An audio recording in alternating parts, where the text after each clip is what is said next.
नमस्कार दोस्तों, आध्यात्म चैनल में आप सभी का स्वागत है। आज शिव पुराण से आपको बताएंगे कि किस तरीके से शिव पुराण सुनने से देवराज को शिवलोक की प्राप्ति हुई और चंचुला को इस पाप का भय से ये दूर हुई और संसार से वैराग्य किस तरीके से मिला। जो सैनिक जी ने कहा था कि महाभाग सूत जी आप धन्य हैं और परमार्थ तत्व के ज्ञाता हैं, आपने कृपा करके हम लोगों को यह बड़ी अद्भुत एवं दिव्य कथा सुनाई है। भूतल पर इस कथा के समान कल्याण का सर्वश्रेष्ठ साधन कोई और नहीं है।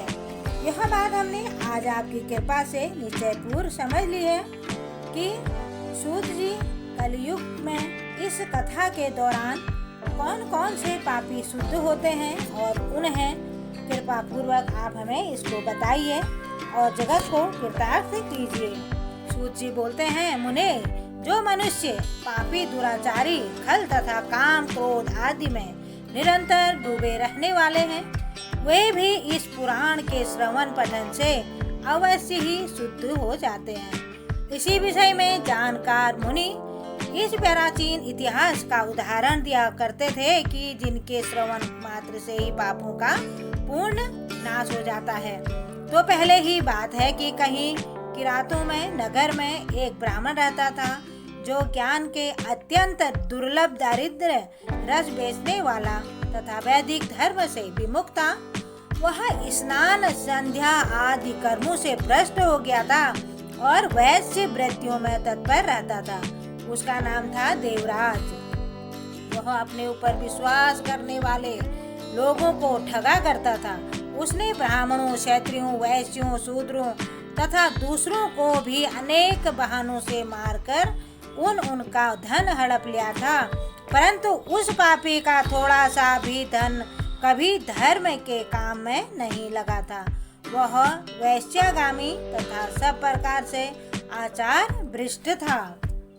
एक दिन घूमता फिरता वह देवलोक में प्रतिष्ठान पूर्वक वह वहां पर पहुंच चुका था तो उसने एक शिवालय देखा जहां बहुत से साधु महात्मा एकत्र हुए थे। देवराज उस शिवालय में ठहर गया और किंतु वहां उस ब्राह्मण को ज्वर आ गया था। उस ज्वर से उसको बड़ी पीड़ा होने लगी थी। तब वहां ब्राह्मण देवता शिव पुराण की कथा सुन रहे थे। ज्वर में पड़ा हुआ देवराज ब्राह्मण की मुखारबिंद से निकली हुई उस शिव कथा को निरंतर सुनता रहा। एक मास के बाद वह ज्वर से अत्यंत पीड़ित होकर चल बसा। यमराज के दूत आए और उसे पासों से बांधकर बलपूर्वक यमपुरी में ले गए थे। इतने में ही शिवलोक से भगवान शिव के पार्षद गण आ गए। उनके गौर अंग कपूर के समान उज्ज्वल थे, सात हाथ में त्रिशूल से सुशोभित थे और उनके संपूर्ण अंग भस्म से उद्भासित थे और रुद्राक्ष की मालाएं उनके शरीर की शोभा बढ़ा रहे थे।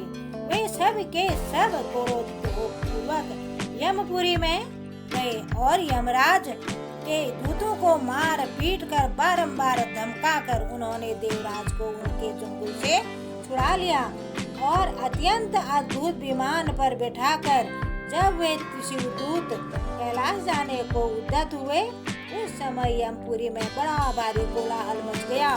उस कोलाहल को सुनकर धर्मराज अपने भवन से बाहर आए। साक्षात दूसरे रुद्रों में समान प्रतीत होने वाले उन चारों दूतों को देखकर धर्मयज्ञ धर्मराज ने उनका विधि पूर्वक पूजन किया और ज्ञान दृष्टि से देखकर राजा वृत्तांत जान लिया कि उन्होंने भय के कारण भगवान शिव के उन महात्मा दूतों से कोई बात नहीं पूछी, उल्टे उन सब की पूजा एवं प्रार्थना की।